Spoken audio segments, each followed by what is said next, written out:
Hi guys, आप सबका हमारे YouTube channel Tasmiya career academy पे स्वागत है। गाइस, आज जो हम आपको डिटेल देने जा रहे हैं वो देने जाना है airport authority of India recruitment 2025 के नोटिफिकेशन के बारे में। एयरपोर्ट अथॉरिटी ऑफ इंडिया ने जूनियर असिस्टेंट की और सीनियर असिस्टेंट की 224 वैकेंसीज के लिए अपना नोटिफिकेशन जारी किया है। अगर आप भी इन वैकेंसीज के लिए अप्लाई करना चाहते हैं तो गाइस ये वीडियो आपके लिए बहुत ज्यादा इंपॉर्टेंट है, क्योंकि इस वीडियो में हमने पूरा डिटेल में बताया कि क्या मिनिमम क्वालिफिकेशन मांगी गई है, क्या आपका सिलेक्शन प्रोसेस रहेगा, लास्ट डेट अप्लाई करने की कब है और ऑनलाइन जाकर के कैसे आपको रजिस्ट्रेशन और फॉर्मेलिटीज पूरी करनी होगी। तो गाइस पूरा वीडियो देखिएगा और साथ ही साथ में हमारे इस यूट्यूब चैनल को सब्सक्राइब कर लें, लाइक करें और ज्यादा से ज्यादा शेयर करें। तो गाइस सबसे पहले बात करते हैं इनकी ऑफिशियल वेबसाइट की। इनकी जो ऑफिशियल वेबसाइट है वो है www.aai.aero, जहां पर जाकर के आपको रजिस्ट्रेशन और फॉर्मेलिटीज पूरी करनी होगी। रिक्रूटमेंट अथॉरिटी जो रहेगी आपकी AAI रहेगी, यानी कि एयरपोर्ट अथॉरिटी ऑफ इंडिया रहेगी, जो कि अंडर में काम करती है ministry of civil aviation, government of India के सुपरविजन में ये काम करती है। पोस्ट नेम की अगर बात करें तो नॉन एग्जीक्यूटिव पोस्ट रहेगी, यानी कि आपके जूनियर असिस्टेंट की और सीनियर असिस्टेंट की आपकी पोस्ट रहेंगी। टोटल वैकेंसीज 224 वैकेंसीज के लिए नोटिफिकेशन जारी किया है। जेंडर की अगर बात करें तो मेल एंड फीमेल, यानी कि man and women both can apply for these vacancies. Apply mode आपका ऑनलाइन रहेगा, ऑफलाइन किसी तरह का कोई जो है कॉरेस्पॉन्डेंस या कम्युनिकेशन नहीं किया जाएगा। अब बात करते हैं कि आपका रजिस्ट्रेशन कब से स्टार्ट हो गए हैं। तो रजिस्ट्रेशन स्टार्ट हो चुके हैं 4 फरवरी 2025 से जो है रजिस्ट्रेशन स्टार्ट हो चुके हैं और लास्ट डेट जो है अप्लाई करने की, यानी कि रजिस्ट्रेशन की 5 मार्च 2025, यानी कि 4 फरवरी 2025 से लेकर के आप 5 मार्च 2025 के बीच में इनकी ऑफिशियल वेबसाइट पर जाकर के अपना रजिस्ट्रेशन और फॉर्मेलिटीज पूरी कर सकते हैं। अब बात करते हैं कि आपका एग्जाम डेट की। तो एग्जाम डेट जो है अभी कोई अनाउंस नहीं की गई है। इनकी जो ऑफिशियल वेबसाइट है इस पे जो है आपकी एग्जाम डेट जो है पूरा जो है आपका अपडेट कर दी जाएगी। तो आप कंटिन्यू जो है इनकी ऑफिशियल वेबसाइट पे विजिट करते रहें, वहां आपको एग्जाम डेट जल्दी ही अनाउंस कर दी जाएगी। एडमिट कार्ड जो एग्जाम डेट आएगी उससे 2 या 3 दिन पहले या 4 दिन पहले जो है आप अपना जो है एडमिट कार्ड इनकी ऑफिशियल वेबसाइट से जो है डाउनलोड कर सकते हैं।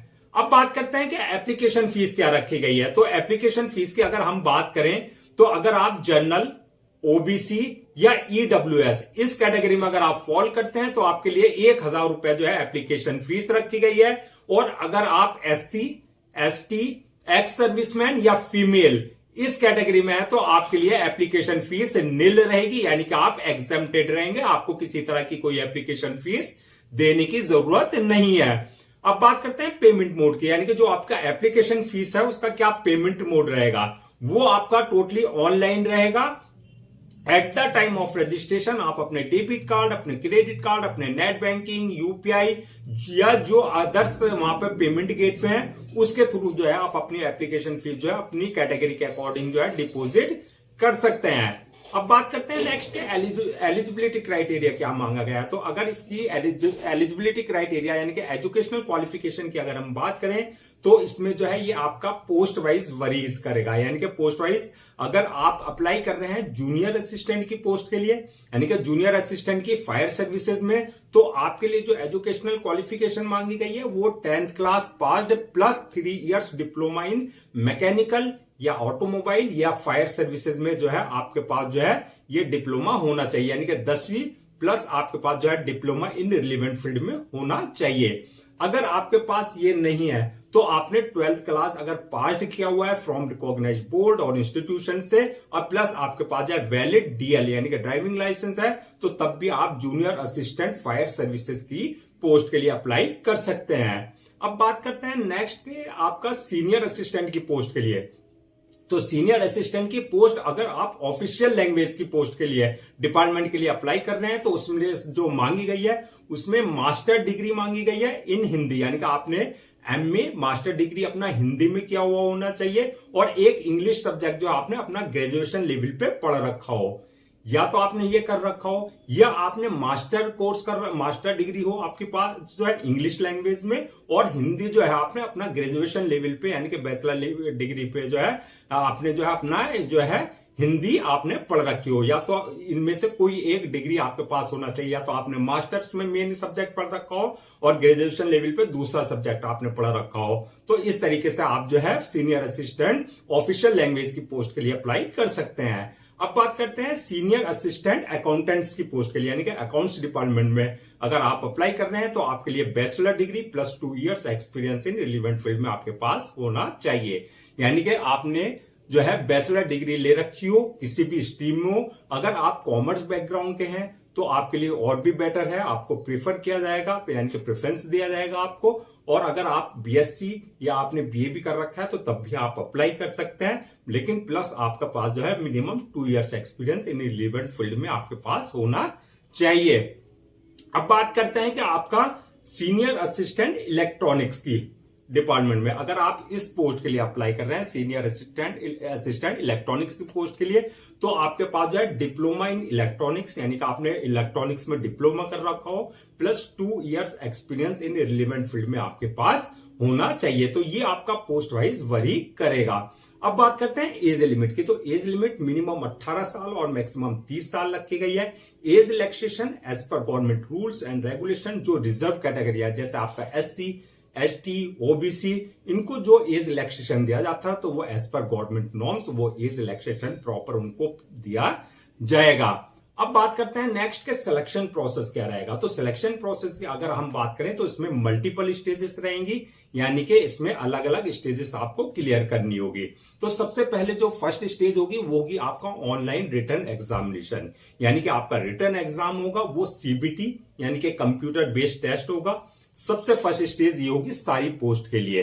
फिर दूसरी स्टेज जो रहेगी जो ये क्लियर कर लेंगे आपका स्किल टेस्ट। स्किल टेस्ट यानी कि अगर आप पर एप्लीकेबल है जिस पोस्ट के लिए आपने अप्लाई किया है, यानी कि कंप्यूटर लिटरेसी टेस्ट होगा, इसमें कंप्यूटर नॉलेज का टेस्ट होगा। दूसरा आपका अगर ड्राइविंग टेस्ट यानी कि ड्राइविंग का आपका टेस्ट होगा। स्किल टेस्ट में यह आएगा अगर आपने एप्लीकेबल पोस्ट है आपके पास जो है जिस पोस्ट के लिए आपने किया है अप्लाई किया, अगर उस पर स्किल टेस्ट एप्लीकेबल है तो तब ये आपके टेस्ट लिए जाएंगे। और थर्ड स्टेज जो रहेगी आपका फिजिकल एंड्योरेंस टेस्ट यानी कि पैट की वो आपका जो है रहेगी स्टेज रहेगी। ये आपकी फायर सर्विसेज वाली पोस्ट के लिए अगर आपने अप्लाई किया है तो आपको पैड भी क्वालिफाई करना होगा, जिसमें आपका रनिंग होगी, आपका पोल और रोप क्लाइंबिंग होगी यानी कि रस्सा चढ़ने का और पोल का जो पोल खंभा उस पर चढ़ने का वो टेस्ट लिया जाएगा। इसके अलावा जो है कैजुअलिटी कैरिंग टेस्ट होगा, आपका कैजुअलिटी को ले जाना है यानी कि कैरी करने का वो टेस्ट आपका होगा। तो ये अगर आप पे एप्लीकेबल है यानी कि फायर सर्विसेज की पोस्ट के लिए आप अप्लाई कर रहे हैं तो आपको जो है पैट भी आपको देना होगा। इसके अलावा जो है डॉक्यूमेंट्स वेरिफिकेशन की नेक्स्ट स्टेज आएगी जो कि सब पे एप्लीकेबल होगी, यानी कि at the time of registration जो आपने अपने सारे डॉक्यूमेंट्स अपलोड किए हैं वो सारे डॉक्यूमेंट्स आपके जो है ओरिजिनल यानी कि चेक किए जाएंगे, वेरीफाई किए जाएंगे। और लास्ट स्टेज जो होगी वो होगी मेडिकल एग्जामिनेशन, यानी कि जिस पोस्ट के लिए आपने अप्लाई किया है वो देखा जाएगा कि उसके लिए आप पूरी तरीके से फिजिकली और मेंटली यानी कि मेडिकली आप पूरी तरीके से फिट होने चाहिए। तो ये सारी स्टेजेस आपको जो है अपना पोस्ट के हिसाब से जो है आपको सारी क्वालिफाई करनी होगी। अब बात करते हैं कि आपका जो ऑनलाइन रिटन एग्जाम होगा जो CBT होगा कंप्यूटर बेस्ड, क्या उसका एग्जाम पैटर्न होगा, क्या उसका सिलेबस होगा। तो सबसे पहले बात करते हैं एग्जाम पैटर्न की। तो एग्जाम पैटर्न में हमने जैसे कि बताया ऑनलाइन रहेगा ये, यानी कि आपका CBT बेस्ड होगा, कंप्यूटर बेस्ड टेस्ट होगा। दूसरा टाइम तो जो दिया जाएगा वो 2 घंटे का टाइम आपको दिया जाएगा।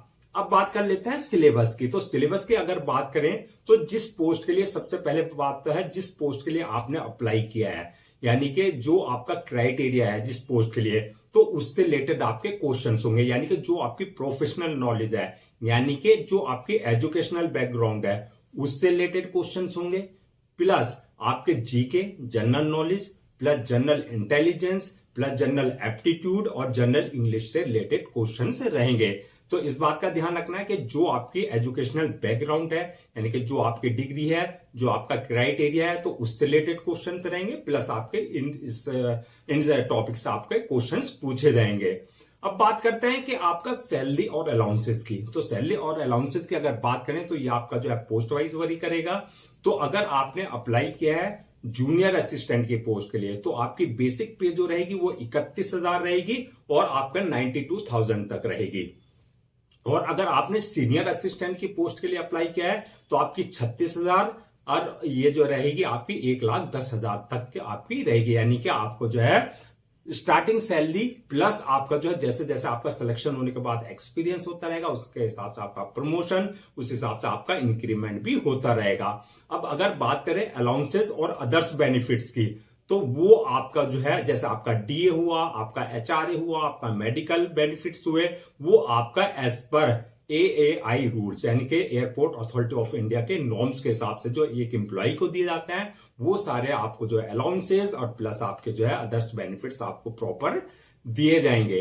अब बात कर लेते हैं कि आपकी जॉब लोकेशन क्या रहेगी। तो जॉब लोकेशन की अगर बात करें तो ये आपकी नॉर्दर्न रीजन के लिए आपके जो है वैकेंसीज है। तो जो नॉर्दर्न रीजन में आपके स्टेट्स जो हैं वो सारे स्टेट्स जो है आपके कवर कहीं भी आपकी ये जो है पोस्टिंग आपको दी जा सकती है। कौन कौन से स्टेट्स हैं जहां से आप अप्लाई कर सकते हैं अगर आपका वहां का डोमिसाइल है, जैसे आपका चंडीगढ़ हुआ, आपका दिल्ली हुआ, आपका हरियाणा हुआ, हिमाचल प्रदेश हुआ, जम्मू एंड कश्मीर हुआ, लद्दाख हुआ, मध्य प्रदेश हुआ, पंजाब हुआ, राजस्थान हुआ, उत्तर प्रदेश हुआ और उत्तराखंड हुआ। इन स्टेट्स के अगर आपके पास डोमिसाइल है तो आप जो है इन वैकेंसीज के लिए अप्लाई कर सकते हैं। अब बात करते हैं कि पोस्ट वाइज अगर हम बात करें कि किस पोस्ट के लिए कितनी वैकेंसीज रखी गई है तो ये आपको अगर हम ब्रेक डाउन करके बताएं तो अगर आपने अप्लाई किया है सीनियर असिस्टेंट ऑफिशियल लैंग्वेज के लिए तो इनके लिए 4 वैकेंसीज रखी गई हैं। सीनियर असिस्टेंट अकाउंट्स के लिए जो है 21 वैकेंसीज है। सीनियर असिस्टेंट इलेक्ट्रॉनिक्स के लिए जो है 47 वैकेंसीज है और जूनियर असिस्टेंट फायर सर्विसेज वालों के लिए 152 वैकेंसीज रखी गई हैं। टोटल लगा करके आपके इस तरह जो है 224 वैकेंसीज रखी गई हैं। अगर हम इसे कैटेगरीज वाइज ब्रेक डाउन करें कि किस कास्ट के लिए कितनी वैकेंसीज रिजर्व रखी गई हैं तो अगर आप जनरल कैटेगरी में आते हैं तो आपके लिए 96 वैकेंसीज हैं। अगर आप ओबीसी में आते हैं तो आपके लिए 56 वैकेंसीज रखी गई हैं। अगर आप एससी में आते हैं आपके लिए 39 वैकेंसीज रखी गई है। एसटी वालों के लिए 11 वैकेंसीज रिजर्व रखी गई हैं और ईडब्ल्यूएस वालों के लिए 22 वैकेंसीज रिजर्व रखी गई हैं। तो इस तरीके से आपकी जो है 224 वैकेंसीज जो है फिल की जाएगी। अब बात कर लेते हैं कि अप्लाई करने से पहले क्या क्या आपको सारे डॉक्यूमेंट्स अपने रेडी रखना है। तो डॉक्यूमेंट्स की अगर बात करें तो सबसे पहले आपके जो एकेडमिक क्वालिफिकेशन है, चाहे वो आपकी प्रोफेशनल क्वालिफिकेशन है, चाहे वो आपने सेमेस्टर वाइज किया है, चाहे आपने ईयर वाइज किया है, यानी कि आपका 10th क्लास की, 12th क्लास की, आपका ग्रेजुएशन की, आपकी मास्टर डिग्री, अपना डिप्लोमा, जो भी आपके पास डिग्री है वो सारे डॉक्यूमेंट जो है आपको पहले से स्कैन कॉपी करा करके रखने हैं। उसके बाद जो है आपका जो एक्सपीरियंस सर्टिफिकेट है वो आपके पास होना चाहिए। थर्ड आपका जो बर्थ सर्टिफिकेट यानी कि अगर 10th की मार्कशीट में आपका डेट ऑफ बर्थ अगर मेंशन नहीं है तो आपके पास जो है बर्थ सर्टिफिकेट आपके पास जो है कंसर्न अथॉरिटी से होना चाहिए। डोमिसाइल सर्टिफिकेट होना चाहिए। इसके अलावा अगर आप फिजिकल हैंडीकैप का किसी तरह का कोई रिजर्वेशन ले रहे हैं तो डिसेबिलिटी सर्टिफिकेट आपके पास कंसर्न अथॉरिटी से होना चाहिए। इसके अलावा जो कास्ट सर्टिफिकेट यानी कि एससी, एसटी, ओबीसी वगैरह का कोई आप रिजर्वेशन ले रहे हैं तो आपके पास जो है कंसर्न अथॉरिटी से आपके पास जो है कास्ट सर्टिफिकेट आपके पास होना चाहिए। इसी तरीके से अगर आप ईडब्ल्यूएस इकोनॉमिकली वीकर सेक्शन का यानी कि इनकम सर्टिफिकेट आपके पास होना चाहिए अगर आप ईडब्ल्यूएस का किसी तरह का कोई रिजर्वेशन ले रहे हैं। इसके अलावा जो आपका आईडी प्रूफ, एड्रेस प्रूफ, आपका जो है passport size photos, signature, thumb impression, ये सारे डॉक्यूमेंट्स जो है आपके पास पहले से रेडी होने चाहिए। अब बात करते हैं नेक्स्ट के आपका जो है अप्लाई करने का क्या प्रोसीजर रहेगा। तो अप्लाई करने का जैसा कि हमने बताया पूरा प्रोसेस जो रहेगा वो आपका ऑनलाइन रहेगा। ऑफलाइन किसी तरह का कोई ना तो कम्युनिकेशन किया जाएगा और ना ही किसी तरह का कोई कॉरेस्पॉन्डेंस नहीं किया जाएगा। तो ऑनलाइन अप्लाई करने के लिए सबसे पहले आपको इनकी एएआई की ऑफिशियल वेबसाइट पे विजिट करना है जो है www.aai.aero। जब आप यहां विजिट करेंगे जो होम पेज आएगा वहां आपको कैरियर वाले सेक्शन में जाना है। कैरियर वाले सेक्शन में जाकर रिक्रूटमेंट में जाकर के आपको जो है एएआई रिक्रूटमेंट 2025 का जो है लिंक मिलेगा जो आपका नॉन एग्जीक्यूटिव पोस्ट का होगा, वहां पे आपको क्लिक करना है। यहां पे इस बात का ध्यान रखना है अगर आपने इनके पोर्टल पर पहले से आपको अपने आप को रजिस्टर नहीं करा रखा है तो सबसे पहले आपको न्यू यूजर पर जाकर के वहां अपनी personal details, valid email ID और मोबाइल नंबर से अपना आपको जो है रजिस्टर करा लेना है। जो आपका जो है क्या होगा, यूजर नेम और पासवर्ड जनरेट हो जाएगा, जो आपके क्रेडेंशियल होंगे। अगर ऑलरेडी आपने इनके पोर्टल पर अपने आप को रजिस्टर करा रखा है तो आपके पास ऑलरेडी यूजर नेम पासवर्ड होगा, यानी कि क्रेडेंशियल होंगे। उन क्रेडेंशियल से आपको लॉगिन करना है। लॉगिन करने के बाद जो आपके पास फॉर्म आ जाएगा, उस फॉर्म को आपको फिल करना है, जहां पर आपकी पूरी डिटेल्स मांगी जाएगी, जैसे आपका नाम, फादर नेम, मदर नेम, आपकी डेट ऑफ बर्थ, आपका जो है एकेडमिक क्वालिफिकेशन, आपकी प्रोफेशनल क्वालिफिकेशन, आपका एक्सपीरियंस, वो सारी डिटेल्स वहां मांगी जाएगी। उससे आपको बिल्कुल एक्यूरेट फिल करना है। जब आप डिटेल्स फिल कर देंगे उसके बाद नेक्स्ट ऑप्शन आएगा आपके पास जो है अपलोड योर डॉक्यूमेंट्स का, यानी कि जो आपकी एकेडमिक क्वालिफिकेशन है, प्रोफेशनल क्वालिफिकेशन है या व्हाटएवर जो भी आपकी क्वालिफिकेशन है, वो आपको जो है सारे सर्टिफिकेट से अपने डॉक्यूमेंट जो है अपलोड करने हैं। उसके साथ साथ पासपोर्ट साइज फोटो, सिग्नेचर वगैरह जो भी हैं वो सारे डॉक्यूमेंट्स आपको अपलोड कर लेने हैं। डॉक्यूमेंट्स अपलोड करते वक्त इस बात का ध्यान रखना है, जो उनका एक डायमेंशन है, यानी कि साइज है, फॉर्मेट है, उसका प्रेस्क्राइब्ड फॉर्मेट है, वो उसी फॉर्मेट में आप अपने सारे डॉक्यूमेंट जो है अपलोड करेंगे। डॉक्यूमेंट्स अपलोड करने के बाद जो है नेक्स्ट ऑप्शन आएगा आपके पास जो है आपका पेमेंट का, यानी कि आपकी जो कैटेगरीज है उसके अकॉर्डिंग जो है आपको अपने डेबिट कार्ड, अपने credit card, net banking, UPI या आईएमपीएस या जो अदर्स मोड है वहां पर जिसमें आप कंफर्टेबल हो, उसके थ्रू आप अपना एप्लीकेशन फीस जो है डिपॉजिट कर सकते हैं। जो एग्जम्प्टेड है जिस कैटेगरी के लिए, वो इस ऑप्शन को स्किप कर देंगे, उनको पेमेंट करने की जरूरत नहीं है।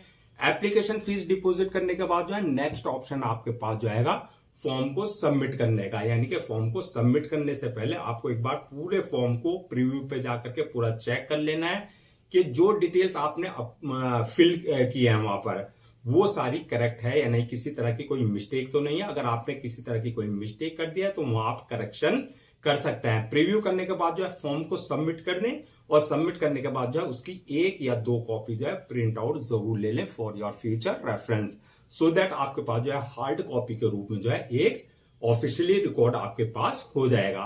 तो गाइज ये थी आपकी एएआई रिक्रूटमेंट 2025 की नोटिफिकेशन की डिटेल। एएआई यानी कि एयरपोर्ट अथॉरिटी ऑफ इंडिया की जो है रिक्रूटमेंट नोटिफिकेशन। आई होप आपके सारे डाउट्स क्लियर हो गए होंगे। अगर अब भी आपको किसी तरह का कोई डाउट है या क्वेरी है तो आप हमारे जो है कमेंट सेक्शन में पूछ सकते हैं, हम उसका रिप्लाई जरूर देंगे।